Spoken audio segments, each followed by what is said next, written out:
A city that floats on black stone, canals instead of streets, tides for alleys. From the air, it's a chessboard drowned in jade water from a canoe. It's a maze where basalt walls rise like organ pipes, dark, perfectly stacked, indifferent to storm and time. They called it the Venice of the Pacific, but the name the sea remembers is Nan Madol, the city of stone on the sea. Legends say sorcerers sang to the rocks and they flew, that a dynasty ruled from these islets with rituals as strict as tides, and that a warrior, with a name like Thunder, broke their spell. Tonight, we go there, into a place where memory is laid in columns, and the ocean keeps the archive.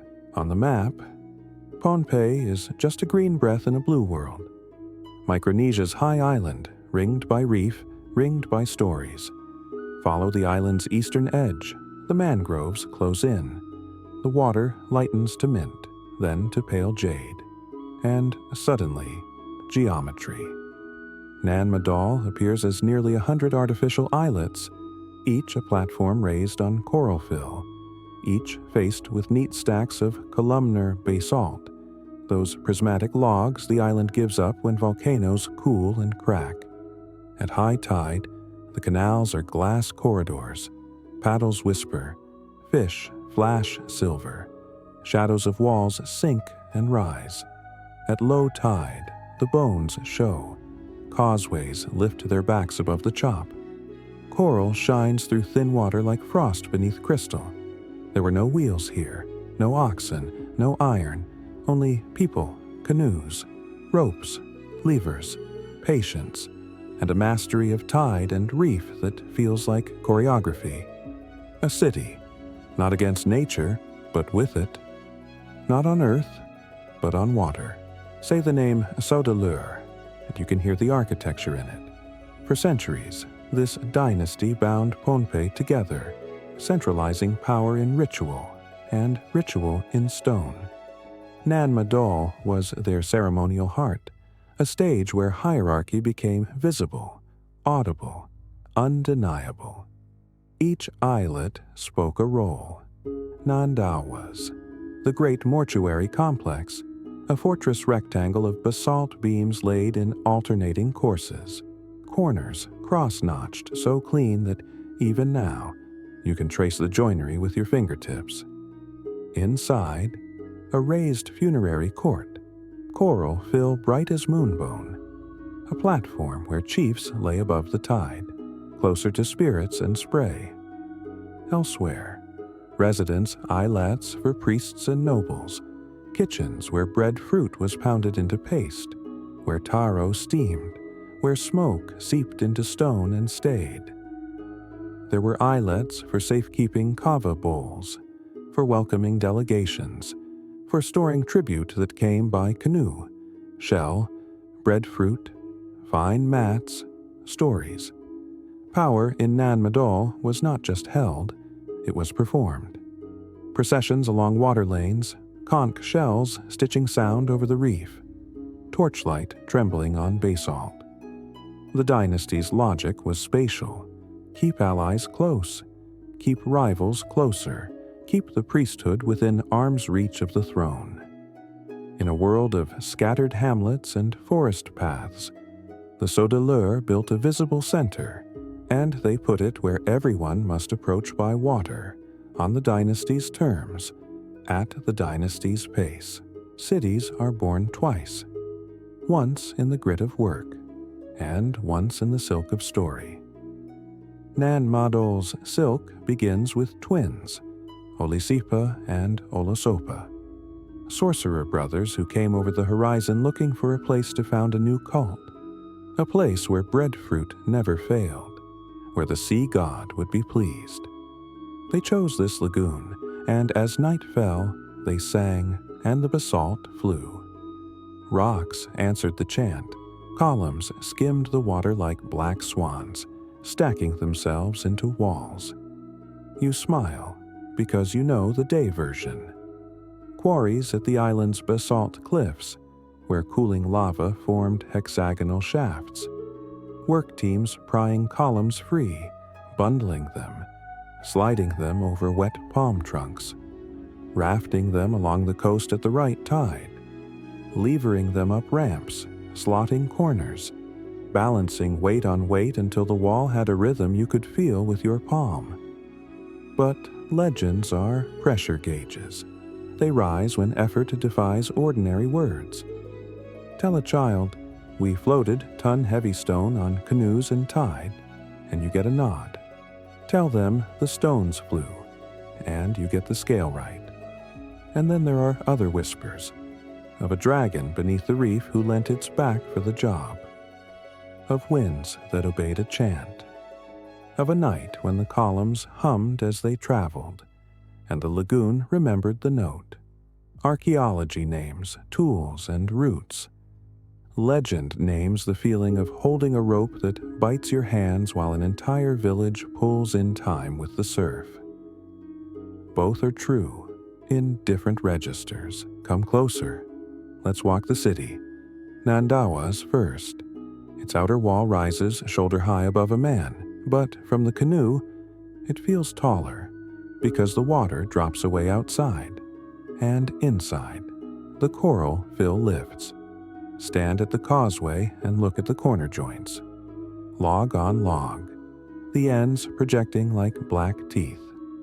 Run your fingertips along the basalt facets, cool, smooth, notched by a mason's patience rather than a metal chisel.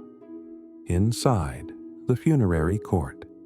Imagine the night the high chief is carried across the canal, the paddles muffled with cloth, the chant low and even, torches banked, so their light is more breath than flame.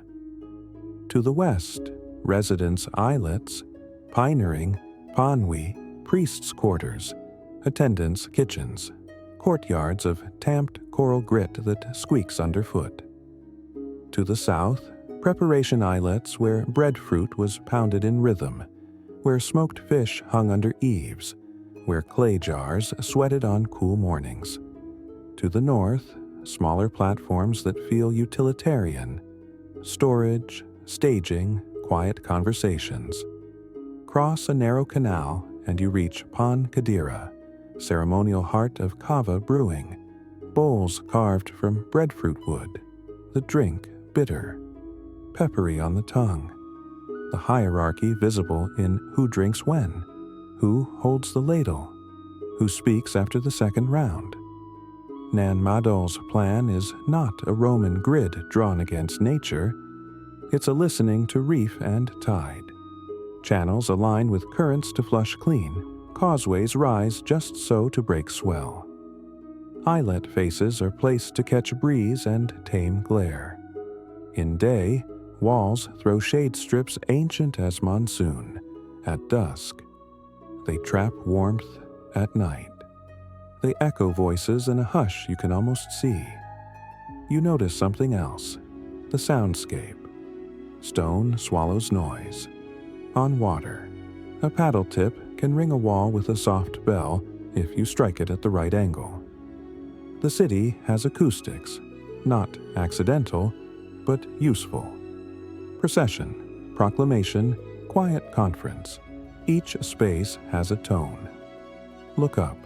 Some alignments echo the island's ridgelines. Some seem to nod toward the path of the sun at certain times of year. No monuments point like needles, yet you feel a kind of seasonal fit. Feasts and rain and breadfruit harvests, moving through the calendar as canoes move through channels. And then, the vegetation. Mangroves lace the edges, their roots like hands in the water, catching silt, catching stories. Beneath the surface, coral grows slow, indifferent to dynasty, but faithful to temperature and time. Nan Madol is a collaboration. Basalt that doesn't rot, coral that doesn't hurry, wood that remembers grip and knot. People who memorize the sea by paddling it. Power is a tide, The Saudelure's centralizing pull gathered wealth and deference, but it also gathered resentment. Tribute grows heavy, protocols grow brittle. The ritual machine hums so loudly it drowns parts of ordinary life. For many, the city's beauty is also a border, a way of being kept at a distance unless summoned, unless sanctioned. Into this pressure, a name enters like weather: Isoklako. His origins blur across versions. Some say he was called by a goddess wronged by the Saudelure. Some say he was of foreign blood. Some say he was the island's own storm given human form. What matters is the turn. Allies gather. Oaths bind. Canoes appear where they should not. Messages cross the reef like flying fish.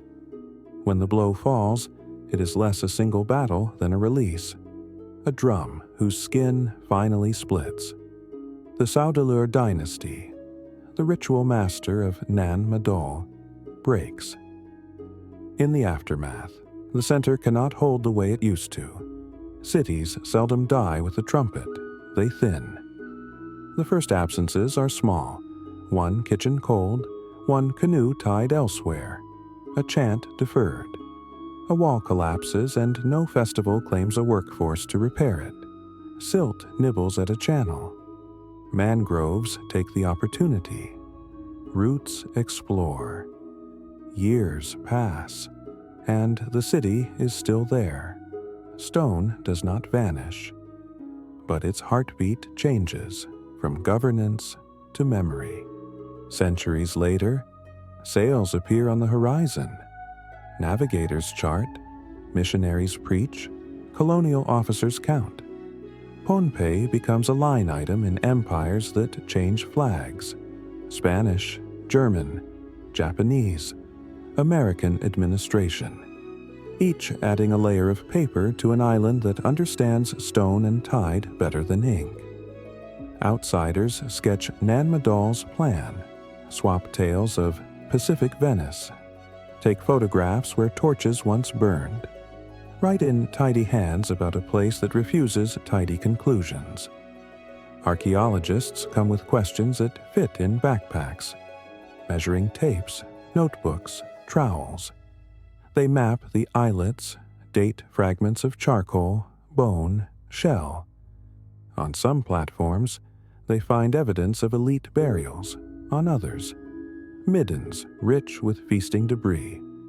Fish, turtle, pig, the punctuation marks of ritual calendars. They trace likely quarry sites along Pohnpei's basalt cliffs. Note where the logs fractured most cleanly. Imagine transport stages. Experimental teams float small columns on lashed canoes. Time the tide. Measure the lift when mangrove channels flood. And they nod. Not because it's easy, but because it's possible, which is more interesting than magic. Scholars argue softly. Were domestic islets earlier than mortuary ones? Or did ritual define domestic from the start? Was the city built in long pulses, or in shorter hammering bursts tied to a dynasty's moods? They disagree in footnotes, and agree on the shore. That the city's genius is its choreography of materials and forces that most places keep separate. The modern world finally admits what Pohnpei always knew. 2016, Nan Madol becomes a UNESCO World Heritage Site, and in the same breath, it is placed on the list in danger. A truthful pairing. Rising seas test the foundations. Storms pick at corners. Mangrove roots pry where masons once pressed. Plastic rides tides that used to carry only leaves and light. Conservation here isn't a glass box around a stone. It's a relationship, with community custodians, with weather data, with funding that arrives slowly and disappears quickly, with training that teaches how to tend stone in water when everything around the stone moves. Sometimes, tending is subtraction, clearing invasive roots from a joint, refloating a blocked channel to reoxygenate water. Sometimes tending is addition, replacing a fallen beam with basalt of similar weight and grain laid in the old pattern, not to freeze the city, but to keep its grammar intact. Always, tending is respect. Consulting those whose grandparents and great-grandparents paddled these canals when the world's attention was elsewhere. And there's another afterlife, the islanders' own. Nan Madol is not just a site. It's a reference, a place to teach children how stone sits, how tide talks, how stories hold when paper molders. A reminder that centralization and ceremony can build and bind, and that power needs tide pools, eddies where ordinary life can breed. Stand in a canoe beside Nandauwas at the hour when the sky goes from copper to violet. The basalt is almost black now, wet facets catching the last light like fish scales. A fruit bat crosses high, mangroves exhale. Water remembers every paddle stroke anyone ever took here. Nan Madol asks us to reimagine engineering. Forget cranes, think timing. Forget engines, think chorus of hands, of tides, of friction lowered by fresh-cut leaves, of palm trunks lined up like a temporary road that moves with you. It's logistics as dance, each village a step, each tide a count.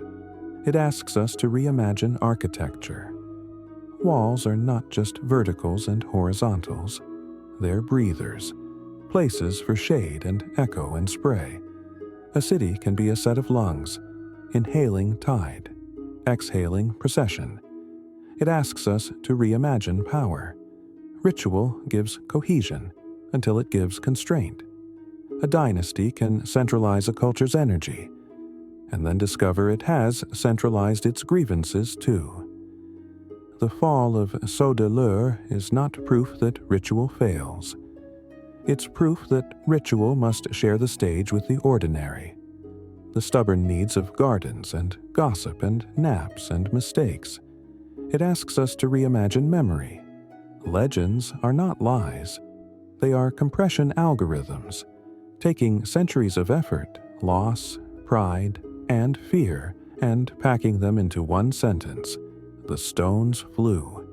Archaeology is the decompressor, unfolding the sentence into quarries and rafts and ropes and tides and blisters and songs that kept cadence when shoulders burned. To hold both is to hear the full chord, and it asks us to reimagine fragility. Stone looks permanent until sea level measures patience in millimeters, until a root finds a seam. Cities look eternal until a duty goes unpaid, a kitchen goes cold, a child chooses a different shore. But fragility is not failure. It is a teacher. It says, tend what you love before the tide makes the choice for you. Night. The canals are ink, the reef a dark lace. Stars scatter on the water like spilled salt. If you fall quiet, really quiet, you can hear it. A hollow note against basalt, the lagoon's slow percussion, the city breathing. It isn't magic, it's stone and water speaking the language they've always spoken. But if you listen the right way, the note carries a word. Stay. Stay long enough to feel the tide lift the canoe under your feet, to smell mangrove, to touch a wall and feel cool, and age, and care. This was Nan Madol, city of stone on the sea. If you come, come softly. The stones don't fly anymore, but the place still does.